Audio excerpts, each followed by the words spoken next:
How are you? Welcome. देखिए, कुछ आपका आज नया चैप्टर स्टार्ट होता है। Chapter 19 interference. पहला है जो इसमें पॉइंट है, interference of light wave. Interference light wave क्या होती है?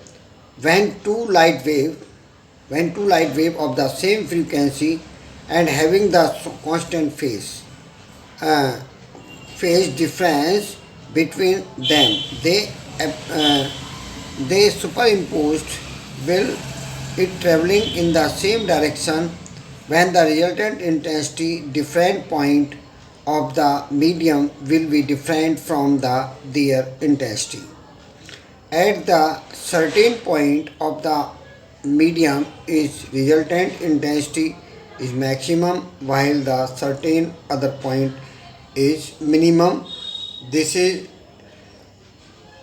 This phenomena is known as interference.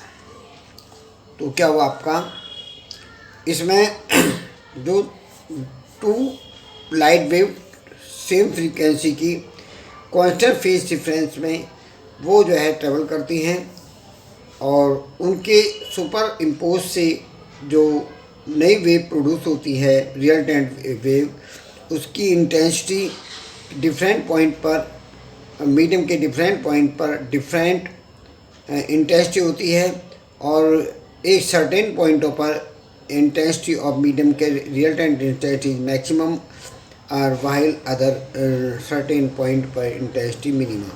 This phenomena is known as interference of the light wave. Okay, तो इसमें हमने ये बताया आपको कि जो दो लाइट वेव मीडियम में ट्रेवल करती हैं और उससे जो न्यू रिजल्टेंट वेव प्रोड्यूस होती है सुपर इम्पोज के द्वारा, तो उसमें मीडियम के कुछ पॉइंटों पर मैक्सिमम लाइट इंटेंसिटी होती है, कुछ पॉइंटों पर मिनिमम होती है। ये जो फेनोमेना है maximum minimum intensity of light is called interference, ठीक है। अब चलते हैं दूसरा हेडिंग है आपका, इसमें दिया है expression for the resultant amplitude and intensity due to the interference. तो expression for the resultant amplitude and intensity of due to interference. तो अब इसमें क्या करते हैं, हमें पहले सपोज करना पड़ेगा। Suppose two wave having the same angular frequency start from source S1 S2 and move in the same direction move करती हैं। तो अब उनके let A1 A2 be the amplitude and phase difference phi between them is phi. Okay, now ये हमने दो source ले लिए S1 S2, इससे वेव ट्रेवल कर रही है। इस पॉइंट पर जो डिस्टेंस है वो x है, इस पॉइंट से x प्लस डेल्टा x है। तो अब इसमें हमें ये देखना है, इसका एम्पलीट्यूड A1 है और इसका एम्पलीट्यूड A2 है। तो जो एम्पलीट्यूड है वो फेज डिफरेंस हमारा फाई हो गया। At the point P displacement equation y1 equal to a sine omega t minus k x और y2 equal to sine omega t minus k x plus phi. हमने two waves कहा था, तो एक wave की equation ये, second wave की equation ये। By the principle of superposition waves the resultant displacement at point P।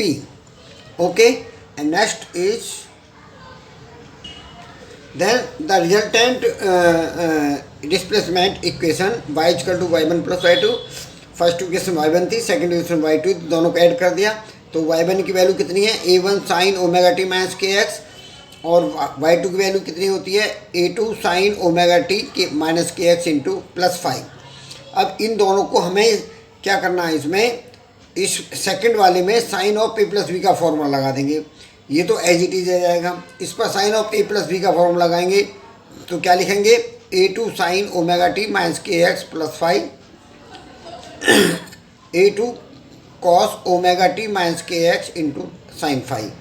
अब इन दोनों में से साइन कॉमन आ जाएगा, तो हमने साइन कॉमन ले लिया। a1 plus a2 cos phi plus A2 sine phi और cos omega t minus k x.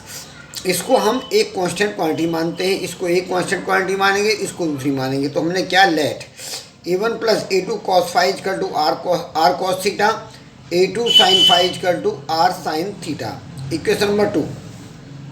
Now in these equation squaring पहले हम इन दोनों वैल्यू को यहाँ पुट कर देंगे तो हमारी इक्वेशन निकल के आएगी r cos theta sine omega t minus k x plus r sine theta cos omega t minus k x. इसमें से r कॉमन आ जाएगा, sine of a plus b का फॉर्मूला हो गया। तो sine omega t minus k x plus five, okay theta. तो हमारी ये रिजल्टेंट डिस्प्लेसमेंट इक्वेशन आ गई। अब इसका हमने मैग्नीट्यूड निकालना है, तो मैग्नीट्यूड कैसे निकालेंगे? इक्वेशन फर्स्ट का सेकंड का स्क्वायर करके ऐड कर दो।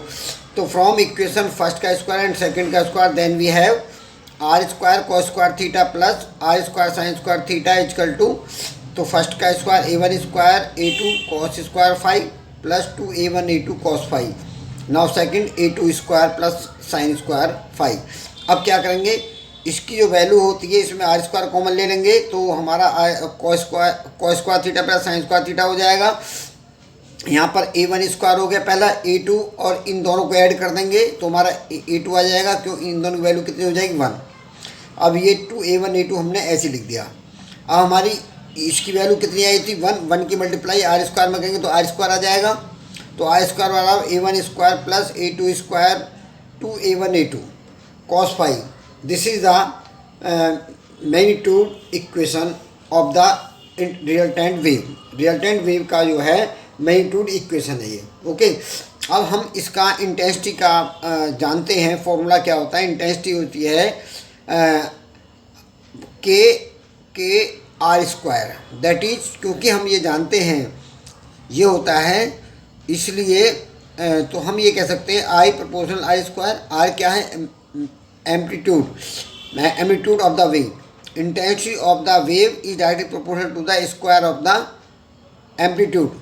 तो अब हम इस प्रिंसिपल से, इससे हमें लिखना है आई स्क्वायर को क्या लिखेंगे आई, इसमें हमने क्या कर दिया के से मल्टीप्लाई कर दी, के से मल्टीप्लाई कर ये हमारा हो जाएगा आई, यहाँ के से मल्टीप्लाई करें तो I1, यहाँ I2 और ये 2 under root I1 under root I2 cos phi. तो हमने ये लिख दिया कॉस फाइव। अब इसमें हम ये देखेंगे यदि मुझे इसमें डायरेक्शन निकालनी है, ये तो मेरी इक्वेशन आ गई, ये मैं सॉल्व कर दी। अगर मैं ये दोनों को अगर मैं डिवाइड करता हूँ, दोनों को डिवाइड करता हूँ आर साइन थीटा और r sine theta, r cos theta, तो a2 साइन फाइव बटे a1 plus a2 cos phi. तो इस आर से आर काटेंगे, ये हो जाएगा टेन थीटा बराबर a2 sine phi upon a1 plus a2 cos phi. अब इसमें क्या होगा, थीटा को इस तरफ लाएंगे, थीटा यहाँ रह जाएगा, टेन को इधर है, tan inverse a2 sine phi upon a1 plus a2 cos phi. ये क्या होगी? Direction of the resultant wave. ये इंटेंसिटी ऑफ वेव होगी, ये वेव की इंटेंसिटी निकाल दी हमने। और ये हमने एम्पलीट्यूड की इक्वेशन निकाल दी है। और इसमें कहाँ मैक्सिमम कहाँ मिनिमम होगी इसके बाद आपकी हम कल स्टडी करेंगे, उसके बाद आगे चलेगा, ठीक है। इससे आप अच्छी तरह तैयार करना है।